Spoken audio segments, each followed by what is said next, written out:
Some pains don't start with a fall or a wound, they just wake up with you one morning. I remember that first time clear as rain on glass, the sky still grey, drops tapping the window, my back stiff as the boards beneath me. It felt like something inside me had shifted overnight, like a bad dream that wouldn't leave my bones. I told myself it was nothing serious, just age, maybe the weather. Lord knows that's what everyone says when they can't explain what's happening to them. But when the same ache greeted me again the next day, and the next, I started to wonder if my own body was trying to tell me something I wasn't ready to hear. Days turned to months. The pain became a routine of its own. I'd shuffle to the kitchen before sunrise, pour my coffee, and let the steam fog my glasses while I waited for relief that never came. The smell of those morning brews used to comfort me. But now it only reminded me how long I'd been fighting something I couldn't name.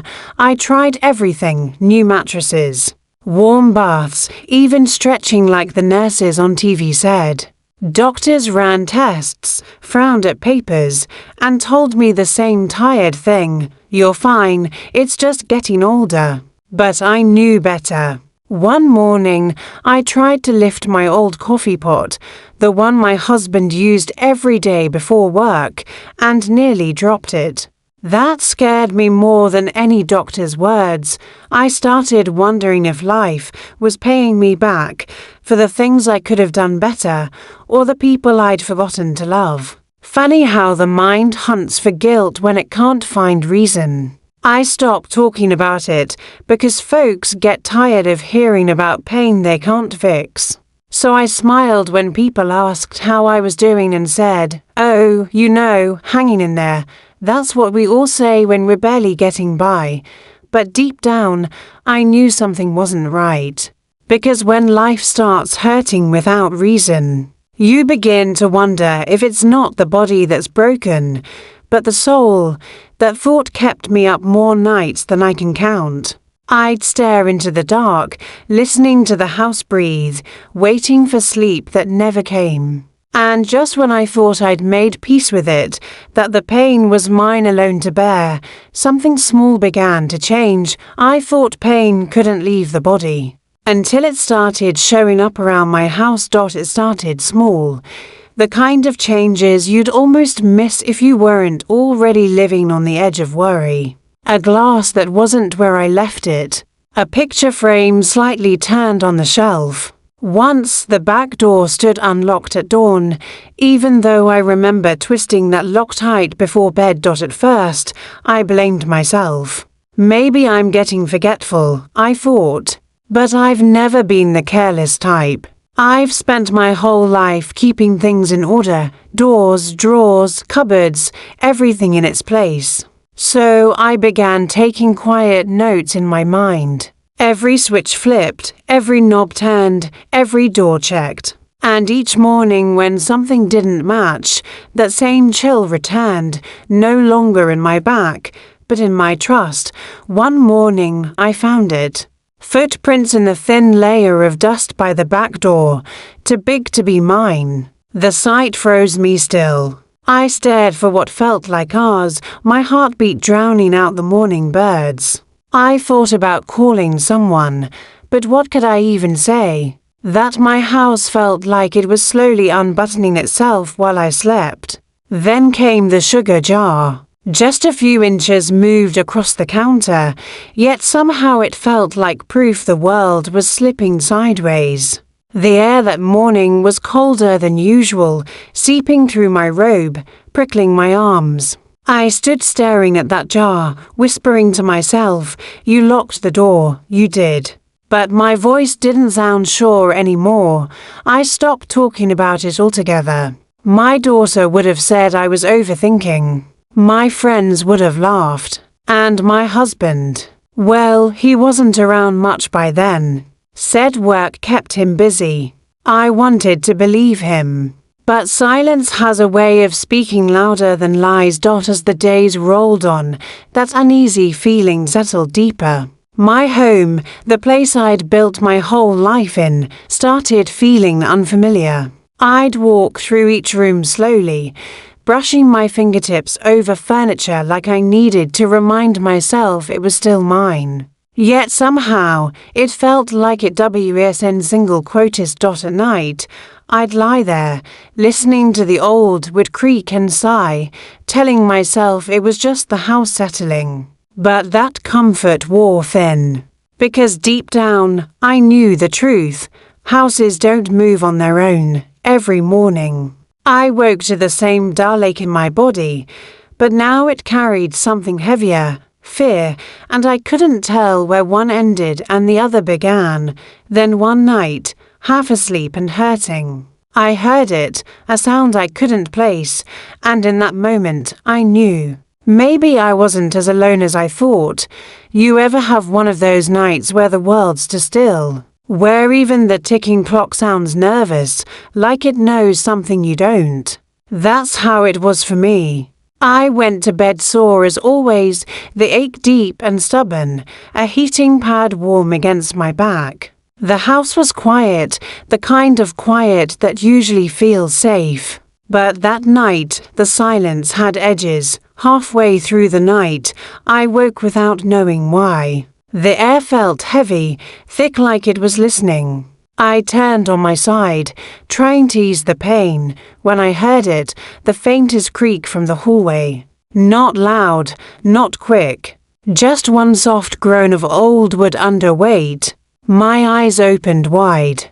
I told myself it was the house settling. But the sound came again, slower this time, like careful steps.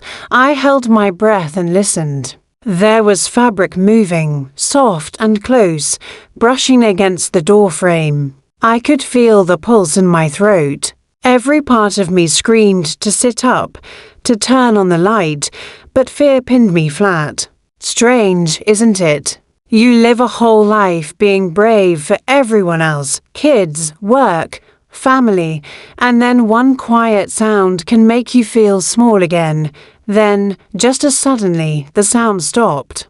The kind of stop that isn't peace, just waiting. I stared into the dark for what felt like hours. When dawn finally crept through the curtains, I pushed myself up slow, bones stiff, heart still racing. I checked the house, room to room. Everything looked normal to normal. The sugar jar, the frames, the back door, all fine. But something in the air had changed.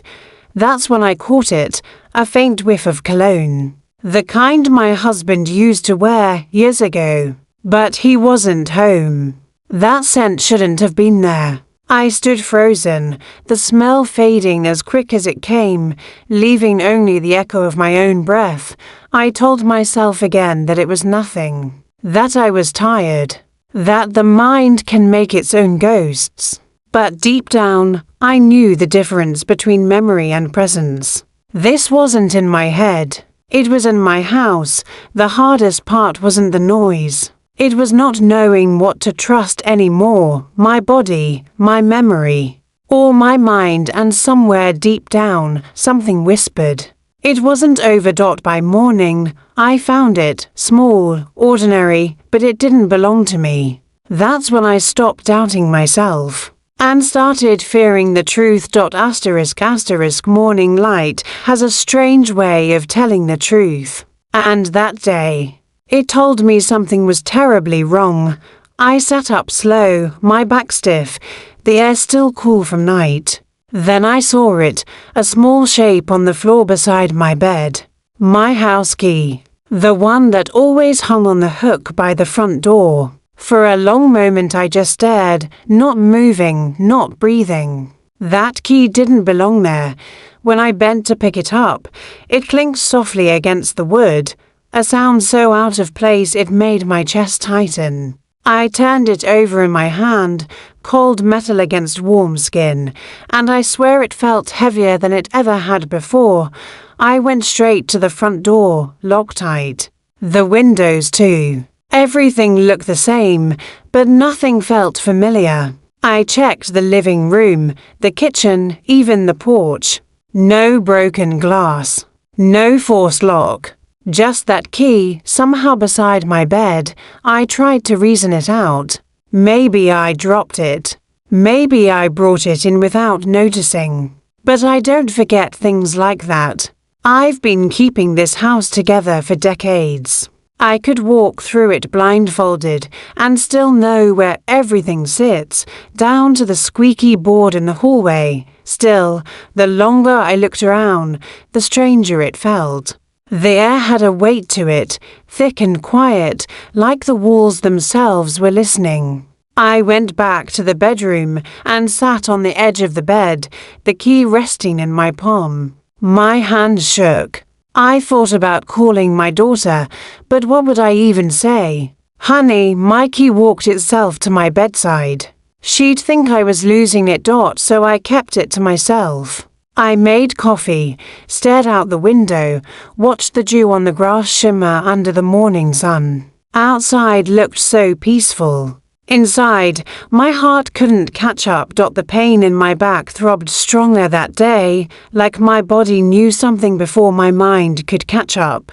I moved slower, careful with every step, like fear had made me fragile. I tried to pray, but the words tangled in my throat.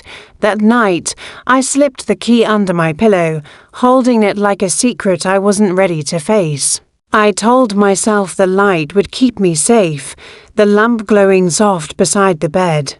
But when I finally drifted off, it wasn't the pain that woke me. It was the sound of footsteps, slow, soft, and leaving. As if whoever it was didn't want to wake me. You ever wake up so suddenly that your heart beats faster than your thoughts? That's how it was that morning, dark as ink, the world holding its breath. Then I heard it, soft, steady footsteps in the hall. Not rushing, not heavy, just walking. I froze. The sound wasn't outside. It was inside my home. For a moment I thought it might be a dream, one of those half-sleeping moments where your mind builds ghosts out of silence. But then it came again, a slow, measured step, pausing between each one like someone testing the floorboards. The air in the room felt colder, sharp enough to taste. My fingers tightened around the blanket.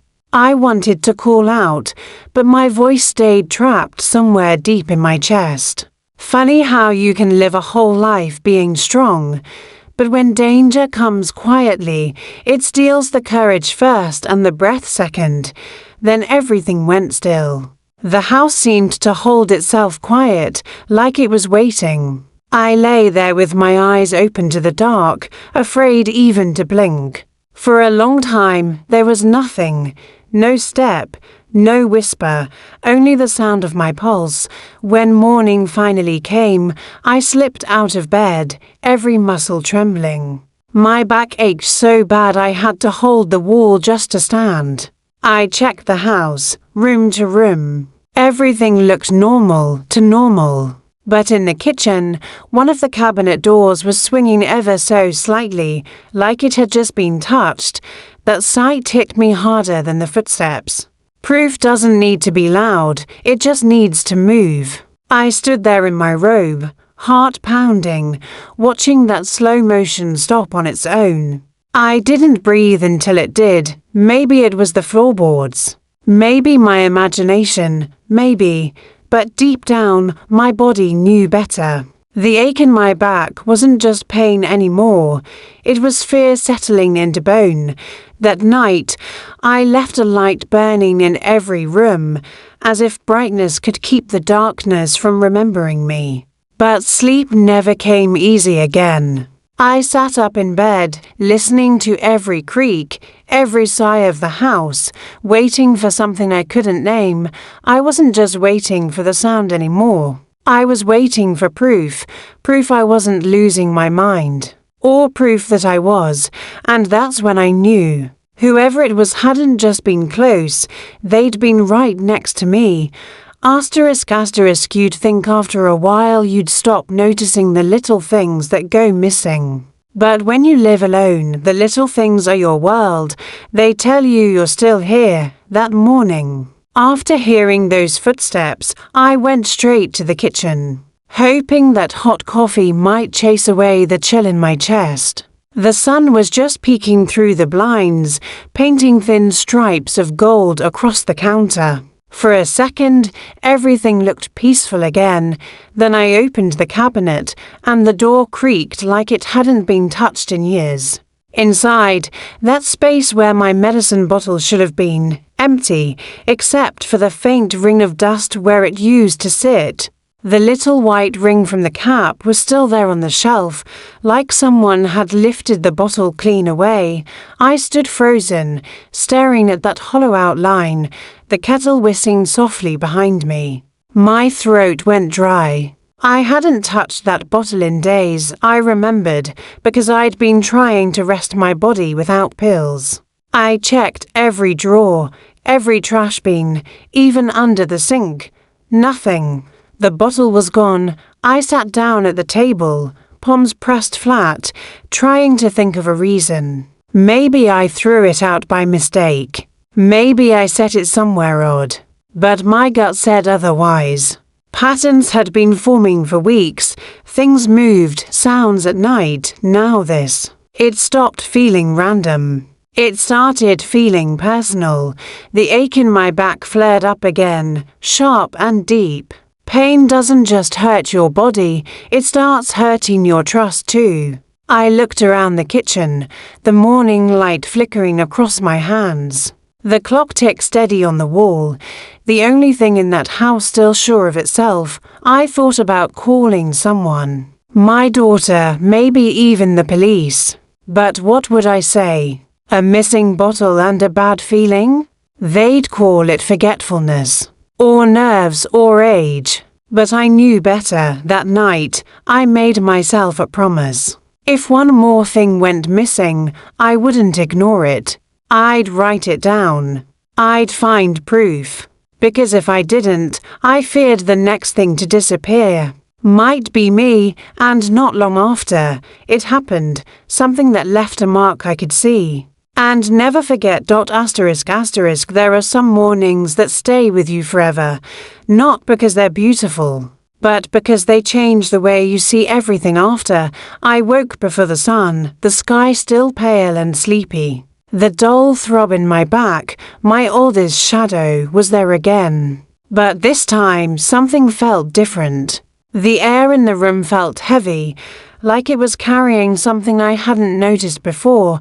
I sat up slow, the blanket slipping from my shoulders, and caught sight of myself in the mirror across the room. My reflection looked tired, older somehow. When I turned slightly, that's when I saw it, a thin, dark bruise near my shoulder blade, shaped like a crooked oval. Not wide, but deep in color, the kind that tells a story even when you don't want to hear it. I reached back with shaking fingers. When my skin brushed the spot, it made a faint rasping sound, the kind a scab makes when it's too new. I froze. It stung, not sharply, but enough to make my stomach twist. I pressed it gently, searching my memory. Nothing, no bump, no fall, no reason. Just another night of restless sleep, and that uneasy feeling that someone had been near. I sat there a long time, staring at my reflection, the bruise dark against my pale skin. Fear has a way of making you tired in your soul. You start to question what's real, and what's just the echo of your own worry. But this was real. My mother used to say, when something leaves a mark on your body, it's trying to tell you what your mouth won't say out loud. I thought of that old saying all day. The words looped through my mind while I moved through my house, making tea, folding blankets, pretending life was still normal. But nothing felt normal anymore. Every creak felt like a whisper meant for me. That evening, I sat by the window as the light faded. My hand brushed the sore spot on my shoulder, and I whispered to no one. Enough. This thing had taken enough from me. I was done waiting. I was going to find out what it wanted, no matter what it cost, and just a few nights later, I did, because that was the night I saw a shadow move where no shadow should have been. Asterisk, you know how the night sometimes plays tricks on you. A tree branch swaying outside, a shadow dancing on the curtain, that's what I kept telling myself that evening. I was sitting in bed, lamp glowing on the dresser, the clock ticking slow and steady. My tea had gone cold. The house felt too quiet, the kind of quiet that hums inside your ears around midnight. I gave up on sleep and reached to turn off the lamp. Just as my fingers brushed the switch, the wood floor let out a faint sigh, and that blur moved across the wall. Not fast, not sharp. Just a low, dark sweep gliding past the foot of the bed. I froze. My hand hovered mid-air, the light still on. The air turned thick, like the room itself was holding its breath. I blinked hard, hoping it was just my tired eyes, a trick of light. But the hallway lamp was off. No headlights outside. Nothing that could have made that shape. I slipped on my glasses and scanned the room. Everything sat exactly where it should. Dresser, mirror, quilt folded neat at the bed's edge. Yet that far corner near the window looked wrong, darker than it should have been. Like it was swallowing the light instead of reflecting it, then, for the briefest second. It moved again. Quick, smooth, gone. My first thought wasn't fear, it was disbelief. This can't be real, I whispered inside my head. I jumped up, knees weak, and turned on every lamp I could reach. Light spilled over every surface, washing the shadows away. Everything looked harmless again, and that was the scariest part. I checked the hallway, the kitchen, even under the bed like a child again. Nothing. Windows locked, door bolted, yet that chill stayed. I ended up sitting in the armchair till dawn, afraid that if I closed my eyes, I might see it again. By sunrise, I told myself it was exhaustion. Maybe the mind playing tricks after too many sleepless nights. But deep inside, some part of me finally believed the whisper I'd been ignoring. It was time to protect what still felt like mine. I gathered a few precious things. Old photos, my mother's locket, a keepsake from my daughter, and locked them in the chest by my bed. My hands shook as I turned the key, the click echoing louder than it should have, and that night, with every light still burning, I heard something worse than footsteps or shadows, a voice. Soft, close, calling my name, asterisk, asterisk. Asterisk, you'd think after years of noises, a person would grow used to them. But no one gets used to fear that waits in the dark. That night, I left every light on again, brewed chamomile tea, and sat by the window watching the street lamp flicker. The glow made me feel safer, a trick I chose to believe. Around 2 in the morning, my eyelids started getting heavy. The wind rattled a loose latch somewhere. Then, under that faint noise, I heard it. My name, not loud, not harsh. Just a whisper. Mary. For a moment I thought it came from a dream, but my eyes flew open. The house was still. The clock ticked steady. The air buzzed faintly, like it was holding its breath. Then it came again, slower this time, dragging through the air like breath. Mary. My heart dropped into my stomach. The sound came from the hallway, that same hallway where I'd once heard footsteps. I wanted to move, to call out, but fear pinned me still. It's strange how the body can forget every bit of courage it ever had when danger whispers instead of screams, then silence. Not peace, just waiting. The kind of stillness that listens back. I sat there until morning, every muscle locked, the tea beside me gone cold. When the sun finally rose, I searched the hallway again, every inch. The photo straight, the floor clean, yet the air felt heavy, as if something had passed through and left its weight behind. I didn't tell anyone. People would have said I was hearing things, that grief and age twist the mind. But imagination can do many things. It can't move shadows that don't exist, and it sure can't whisper your name in an empty house. So I made a quiet promise to myself that day. Maybe it was time to stop waiting and answer back the next evening. I stayed awake to see for myself, and through the crack of my bedroom door, I saw something that changed everything. There comes a time when fear stops running and starts watching. That's where I was, tired of being scared, tired of waking every morning with that same ache, that same dread. So that evening, I made myself a promise. I'd stay awake till morning, no drifting off. If something moved in my house, I'd see it myself. I kept the lights dim, just enough to see the outlines of the room. I wanted the house to think I was asleep. The air was still, heavy with the scent of old wood. The clock ticked slow, steady. Outside, the crickets played their lonely song. I sat up in bed, pillows stacked behind me, and waited. Midnight passed. Then my eyelids grew heavy, but I fought to keep them open. Somewhere in the hall, a board sighed, and then I saw it, a faint movement at the edge of my bedroom door. The door stood open a sliver. Through it, a faint flicker of light. Not from a lamp, not from the street. It swayed, gentle, as if someone carried a small flashlight, slow and careful, like they didn't want to be seen. My heart pounded hard enough to shake the bed. I didn't move, didn't breathe. I just stared. The light drifted closer, then lower, like someone crouching. I heard the floor groan under weight, not loud, but deliberate. A shape bent near the doorway, blocking the light for half a heartbeat. My throat closed. Every nerve screamed to run, but I stayed still. If something was here, I needed to see it. And just as quietly as it had come, the light faded. The shadow slipped back, leaving the hall in darkness.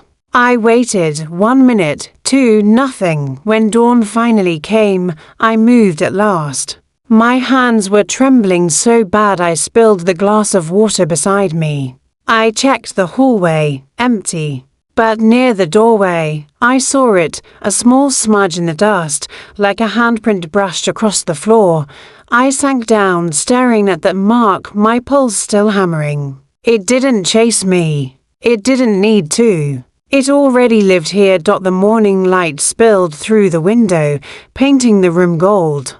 My back burned with pain, but my heart was sharper. Fear was still there, but it wasn't in control anymore. Mixed with it was something new, certainty. The next night, I did what I never thought I would, set out to catch whoever, or whatever, was walking my halls.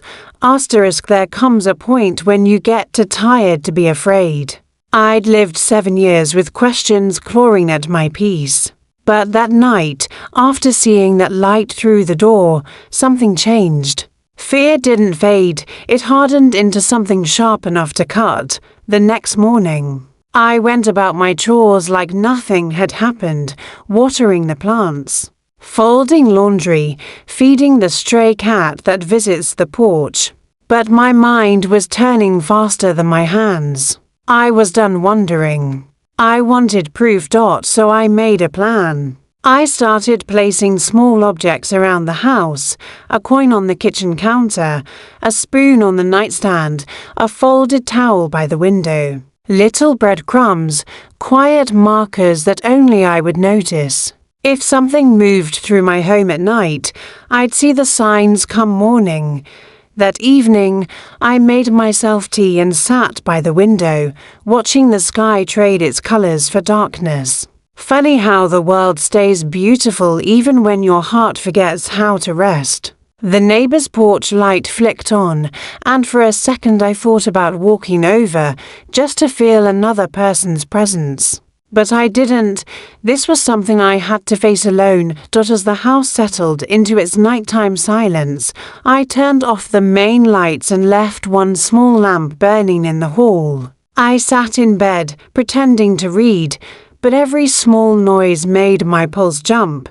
The fridge hum, the tree tapping at the window, the creak of my own breath. Hours passed. Midnight slipped quietly by. My eyes grew heavy, but I refused to close them. The curtain shifted, just slightly, though no wind touched it. Then came the sound, a soft metallic click, faint and deliberate.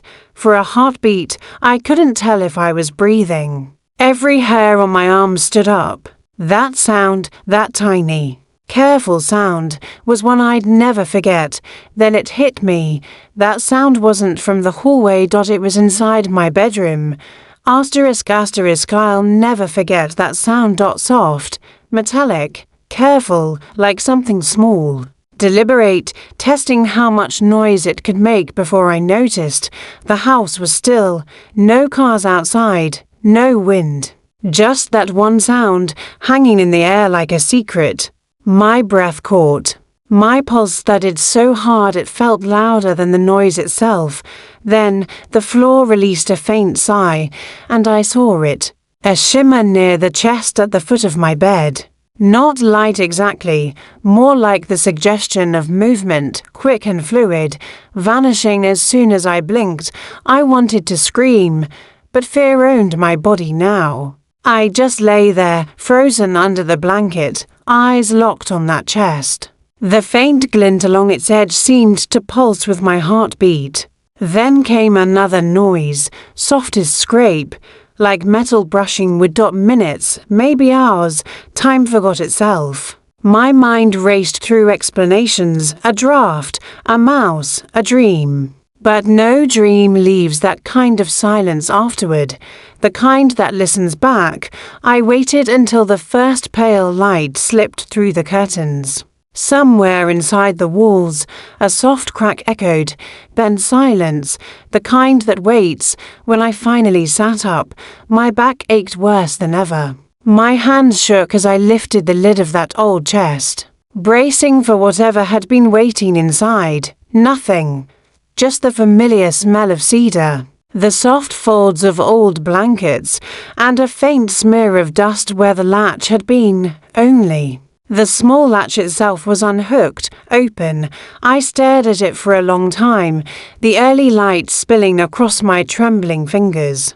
For years, I'd blamed my body for hurting without cause. But in that moment, I knew my suffering wasn't coming from inside me. It was coming from something around me. So I made up my mind. If the truth was hiding here, I'd find it, even if I hated what I saw. Asterisk, you reach a point in life when you get too tired of being puzzled by your own story. That morning, standing over that old chest, I knew pretending wasn't keeping me safe anymore. It was keeping me small. I'd been scared for so long that fear had started to feel like furniture, something that just lived here with me. But staring at that unhooked latch, I felt something else stirring underneath it. Anger, quiet, steady, overdue.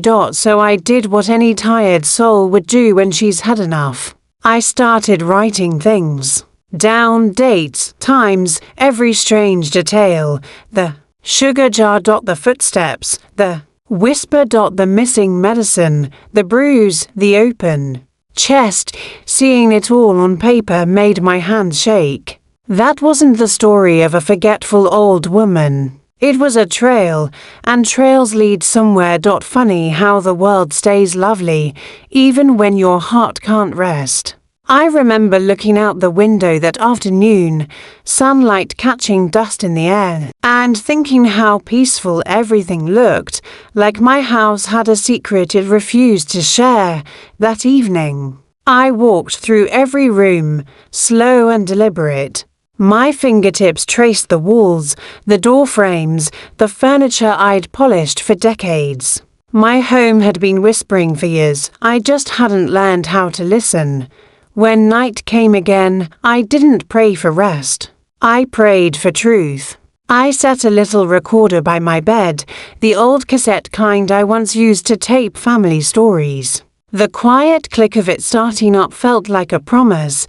Then I sat in the dark, breathing steady, waiting for whatever had been waiting for me. For the first time in 7 years, I wasn't afraid of the night, and when I played that recorder the next morning, what I heard wasn't just noise, it was proof I hadn't been dreaming at all. Truth has a weight to it. Once you've heard it breathing through a recorder, you can't unhear it. That next evening, I moved through the house like someone shedding her old skin. I wasn't running anymore. I was preparing. I washed the dishes, watered the fern by the window, folded the pillows just right. Every small motion felt like armor. It's strange how you can feel eyes, even when you can't see them, before nightfall.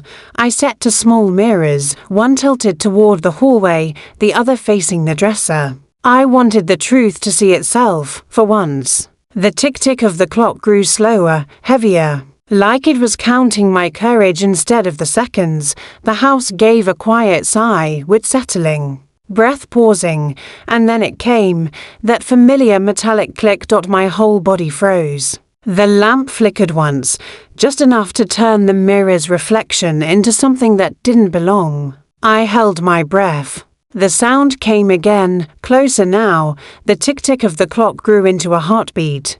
My own pulse matched it. I reached under the pillow, wrapped my hand around the flashlight, and waited. Then I saw the faintest shimmer near the mirror. A shadow, or something shaped like one, bending just out of sight. I sat up fast, snapped on the flashlight. The beam caught dust and wood for a heartbeat, then nothing. Like the air itself had swallowed it, I stayed there, breathing hard, the flashlight trembling in my hands. It's strange how quiet truth can be when it finally shows itself. The clock kept ticking, the lamp hummed, and outside the first light of dawn pressed against the curtains, someone had been coming into my room, into my life. Maybe for years, I didn't have all the answers, but I finally had proof of one truth. I was never imagining it. When morning came, I packed a small bag and every ounce of courage I had. It was time to end this, because once you've seen the truth, you have to face it. The morning after that sleepless night felt strange, calm but charged. Like the world knew something was about to change. I wasn't scared anymore. I was steady. There's a peace that comes when you stop running from the truth. Every piece of the puzzle pointed where I'd least wanted to look, right beside me. It wasn't ghosts or strangers. It was something closer, something I'd trusted too much. He sat at the kitchen table when I walked in, the morning light falling across his shoulders. My heart didn't race this time. It just hurt. I told him I'd recorded the night. He didn't say much, just the faint scrape of his chair as he stood, then silence. He looked at me once, long and empty, and walked out the back door without a word. I sat there in silence. I didn't cry. I just breathed, slow and deep, letting the fear drain away. For the first time in years, the ache in my back eased. Maybe my body was finally letting go of what my heart had carried. That night, I slept on the couch with a lamp glowing soft beside me. No pain, no footsteps. Just stillness, real stillness. Morning came golden through the windows. I brewed my coffee, watched the quiet world outside, and felt something new rising under the hurt. Peace. Sipping my coffee, I realized healing doesn't always come from answers. Sometimes it comes from finally choosing yourself. I never thought peace could sound like silence, but after years of restless nights, silence became my favorite song. The house feels different now, not empty. Just honest. It breathes with me again, the pain's still there, but softer, like a bruise finally fading. I used to wake with dread. waiting for something I couldn't name. Now I wake with sunlight on my face and the smell of coffee drifting through the kitchen. The floorboards still creak. The clock still ticks, but none of it sounds like fear anymore, you see. Healing doesn't come in a rush. It comes in quiet moments. In small choices. To live, to forgive, to let go. I stopped asking why and started asking what now. Because sometimes the past never gives you the answers you want, just the wisdom you need. Your soul remembers what's real. Some mornings I tend the flowers out front. Their colors soft as forgiveness. Sometimes the neighborhood kids stop by for lemonade. And we laugh about nothing at all. And in the afternoons, I bake cornbread. The smell of butter and warmth fills the kitchen. Simple proof that life still wants to be kind. Forgiveness isn't saying it's okay. It's saying I'm free. I'm still standing in the same house that once scared me. But now, it feels like home. Now, when the house is quiet, it doesn't scare me anymore. It just reminds me how far I've come. Sometimes peace begins the moment you choose yourself. Because truth, as hard as it may be, is the first step toward peace. Asterisk, asterisk. Well, sweetheart, if my little story kept you company tonight, don't slip away just yet. Hit that subscribe button so you can come sit with me again next time. I'll keep the light on. And maybe a warm story waiting just for you. Asterisk, asterisk.